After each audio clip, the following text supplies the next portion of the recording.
Ladies and gentlemen, good afternoon.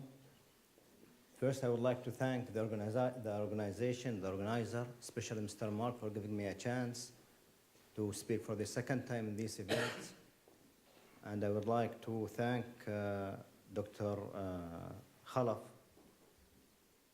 That I was trying to talk about the opportunities of investing in Abu Dhabi exchange, but he's done a very good job, so he made my life very easy. Before I start, I'll just try to say that United Arab Emirates is made up of 7 states, with the capital of Abu Dhabi. Then the economic capital is Dubai. I will talk about UAE in general as the economy. I will dig down into Abu Dhabi, talk about it economically, and then I will dive even down to Abu Dhabi Securities Exchange to see the opportunities and to see is it good or bad to invest into that stock market. Before I even start, I would just like to show you a clip which made up of 3 minutes. That clip would show you what is UAE, how was it, and how is it today. So could you please turn it on?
So that's UAE. In 1970, UAE was nothing but a desert. To travel from Abu Dhabi to Dubai, which is about 120 kilometers, it would take minimum 3 days. Today, with the very wide highway, today with the very modern and strong infrastructure, and you have to thank the German manufacturing of the cars, it takes about an hour maximum. So the development in UAE is being seen. Our generation have been seeing it, and we have seen how much this country was developed. Today, 2 weeks from now, we're going to celebrate the National Day of Abu Dhabi. The country is 43 years old. Today, when we look at Abu Dhabi, we are looking at the country. When we look at UAE, we are looking at the country with a vision. The vision is built on 4 main pillars. One of them is the united of knowledge, united in knowledge. The second pillar, united in responsibility. The third one, united in prosperity and in destiny. And the fourth one, united in prosperity. This is the general vision of UAE. Then, as I have said, there are 7 emirates. Each emirate has its own vision and mission, moving in alignment with the UAE federal government. Today, again, when we look at UAE in general, we see a country which is ranked number 12 in terms of global competitiveness index. And this is out of 148 countries. We are talking about a country that is ranked 28th out of 178 in terms of easy economic freedom. It is ranked 23rd out of 189 in terms of ease of doing business in the country. And the GDP of the country since 2009 till 2013, we see a constant growth of 12%. Unlike most of the developed economies, unlike most of the other economies, the growth always going up year after year.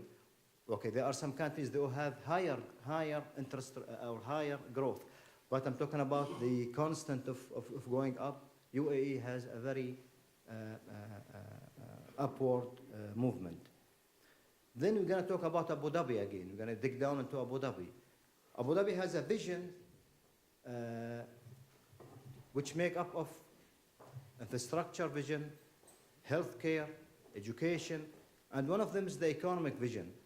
I'm not going to go in details of the whole economic vision. I'll just dig down 2 main points. At the economic vision of Abu Dhabi, I will talk about 2 things. One of them is the GDP. The government decided to have a GDP of growth 11.8% at the first phase, which is, if you could see it here, from 2005 till 2006. Then from 2008 till 2012, the government wants to see a growth of the GDP by 7%, to be continued by 7%, then go into 6% till 2013. This is the dream of the government, to continue growing the GDP. Then the other important point, as we talk today, we realize the economy is running on oil. So the government has a clear vision to diversify the economy away from oil. The company or the government wants to depend on non-oil sectors than oil. And it has put vision again. For example, 2010, the government wants to rely on oil by only 56%, while the non-oil to go by 44%. Until 2013, we as a government working very hard to rely by 36% on oil and the remaining to rely on non-oil sectors. Just to check, have we reached that point? If we compare the previous slide with this slide, we had a vision in terms of the GDP, for example, to reach $104 billion in 2008. We have reached 191. And in 2010, we wanted to reach 119.1 billion, and we reached 169, the actual. And in 2012, we got to 248, while we had a dream to go to 136. This is one. Two, if we look at the diversification from non-oil sector, we already see that we are above the target that we have set. So we passed that stage. So in other words, we put the dream and we put the objectives, and when it came to the actual work, we have over the calculation or the result was above what we have expected. And 2013 again, I want to emphasize here that when I talk about non-oil sector, what I'm talking about, what exactly I'm talking about. And here it shows that in 2013, the constructions made up 13%. The manufacturing made up 6%. Today, as we talk today, by the way, I think 30 or 13% of the wings of Airbus is made in Abu Dhabi. And we are hoping by 2030 we make up to 60% of the items of the wings of Airbus. And already if you go to Abu Dhabi today, if you go to UAE, you go to Abu Dhabi, you already see manufacturing and real estate, of course, finance and other sectors. Now let's dive even deeper to go to ADX. I think Dr. Fadi have done a good job. I will just go very fast. This is the index. First, this is the vision. And our vision is moving in alignment with the vision of Abu Dhabi Economic Vision 2030, which is to be the exchange of choice. And we are going with the strategy and emphasizing on three main pillars again. One of them to strengthen the equity market, the stock market that we are dealing with today, to strengthen, to develop it, to continue improving it. Then the second one is to have a diversification of the financial instruments. And third, to attract the institutional investors. Most of the investors that we deal with today are individuals. We would like to see more of the institutional investors. The stock market has gone since its establishment at year 2000 till today in three different phases, and now we are going to the fourth one. I will just take you very fast. The first phase was at the time when we had stock market was established. We emphasized mainly into the awareness, and we wanted to make sure that the market was the market of choice in the region by looking at the quality, by looking at the rules and regulation. The second phase was when we realized that we need to go abroad. We need to promote for the stock market, and we have done these road shows. We went to Far East, we've been to New York, we've been to London, and when we came back to UAE, we came back with ideas. And we were, as a result of the ideas that came back to UAE, we were the first exchange in the region to introduce the corporate governance. We are the first exchange in the region to enhance disclosure and transparency by disclosing the names of the traders who would buy and sell if they are an insider of the company. And the third phase came right after the crisis. And here where we have seen that we moved so fast and we wanted to tune up. We wanted to develop the infrastructure internally. We have replaced our trading system. We have been part of the MSCI, as Mr. Dr. Khalaf said, and that was an added value to us for one reason. Being part of the MSCI means the bottom line, more money will come into the stock market. The future, we are trying to diversify the investment into the stock market. We are trying to develop it, further develop it, and we would like to see more financial instruments. As an index, here we have seen the index, how much it was at one point. Then after the financial crisis, it went down. Then from there, it started to go up. And when I'm talking about it started to go up in 2011, it went up by 14%. 2012, sorry, went up by 14%. 2013 went up by 63%. It was the second best performing exchange on the earth. And year to date, it is up by 14% again.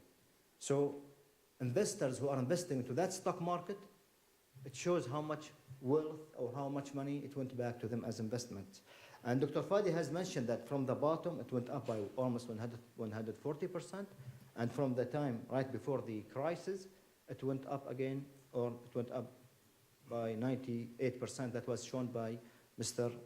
or Dr. Fadi. Here, we've seen the market growth. How is it moving up? I'm not going to go into details. And here we see the average of the daily traded value. And that indicates that the money is coming back. That indicates that people are putting more money. And when I talk about people, I'm talking about local as well as investors. How do we know that? When we look at the database of the stock market, as we talk today, there are about 946 records. That means there are 946 investors investing or putting their money or opened an account into Abu Dhabi Securities Exchange. 60% out of those are locals from UAE, and the 40% are non-UAE investors. We see that the non-UAE investors, the market value, the wealth, the money, the shares that they have into Abu Dhabi worth 9.7 billion euro. The EU, I dig down to the EU, but we don't need to go to the EU. But all that I'm trying to say here, the investors, the non-UAE investors that they own shares in Abu Dhabi, the shares that they own worth 9.7 billion. And of course, they keep buying and selling. And the net position, as a matter of fact, this year, year to date, they have bought shares worth 55.5 billion, and the shares that have sold was almost 52. So their net position in positive by having almost $3 billion in positive, which indicates that the market attractive for local and non-local investors. In conclusion, UAE has a very stable economy, very strong actual economy, and the future is very strong as well. It has a diversification of the policy. The rules and regulations always are adhering by the international best practice. The government, we've seen the UAE government has a clear vision, Abu Dhabi government has a clear vision, Dubai's government has a clear vision, and we know where we're heading to, and we are always monitoring ourselves to know where we're heading to. It is tax-free, and as I said earlier, these companies which are listed in ADX, they are well established, well connected in terms of the investments, and they have a very positive future. Thank you very much.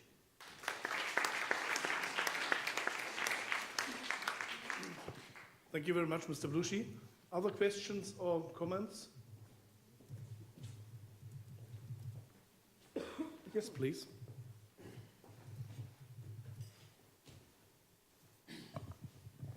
Thank you. Thank you very much. I'm a little concerned, but it's a good presentation.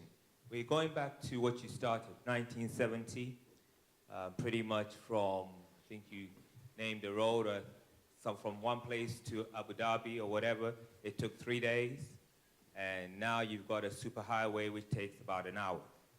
And you are sincere. It's all based primarily on oil. Your projection is into 2030 to move it into a non-oil sector.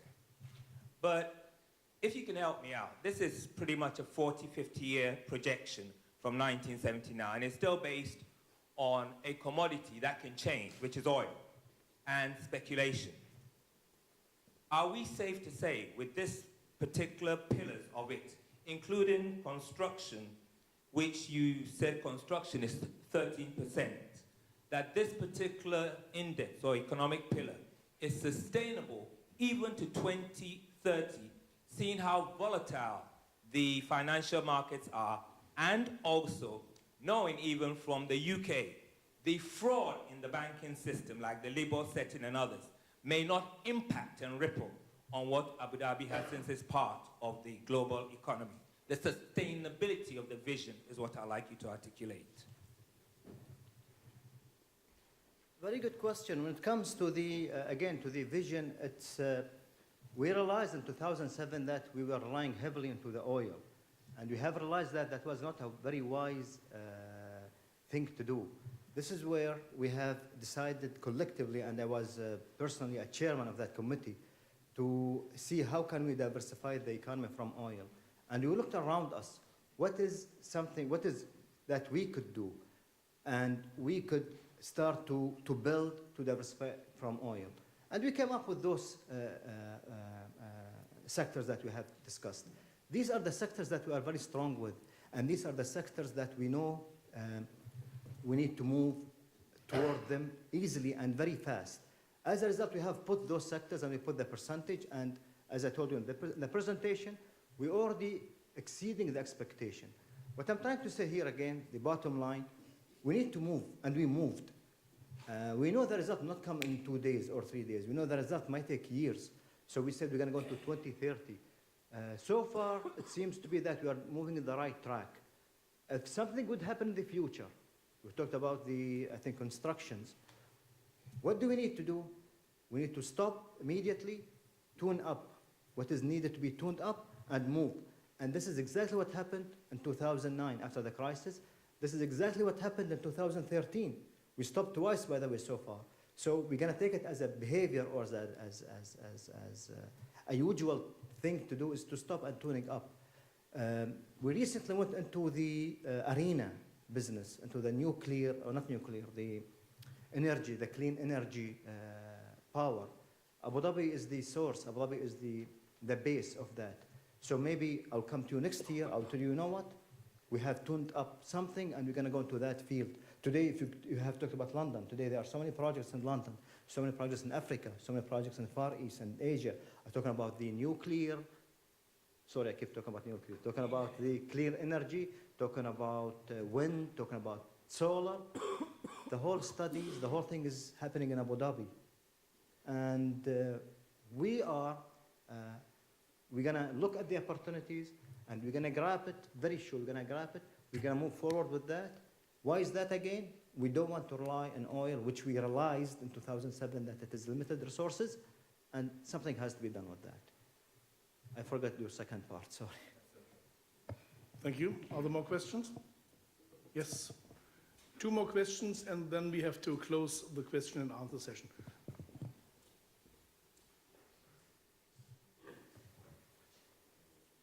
Hello? Yeah. I will be a bit more technical. So, in your presentation on the stock exchange,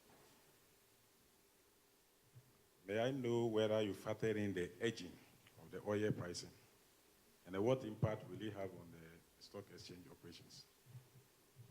Sorry, could you repeat the question? Speak louder. I'm asking the impact of oil price hedging on the operations of your stock exchange. The evaluation of the oil price with the stock market. Yes, the hedging. What do you mean by aging? Hedging, okay, yes. Sorry, hedging. See, that's gonna, okay. Sorry, again, that question is too detailed and too technical. I don't personally go into this hedging. But if I get your question right, you're talking about the correlation between the oil price and the stock market. If that's the question, already Dr. Fadi has proved that there's no correlation between the stock market and the oil price. For one reason. About Abu Dhabi, there's one reason. Abu Dhabi, because in the stock market, there is no single company coming from the oil sector. So what's going to happen in the oil sector? Not going to affect the company which is listed to the stock market. Saying that the rest of the companies, they have, what did they say? They have a future, positive future, because Abu Dhabi announced that they would spend $100 billion till 2017 into the infrastructure. What does it mean? It means the listed company, private company, a family-owned company, individuals, any small shop will be part of this 100 billion. As a result, it means they're going to work more, they're going to have more income to them, and they would increase the profit, as a result, increase the cash dividends and increase the other kind of dividends. But talking about the hedging, it's sorry, it's not my business.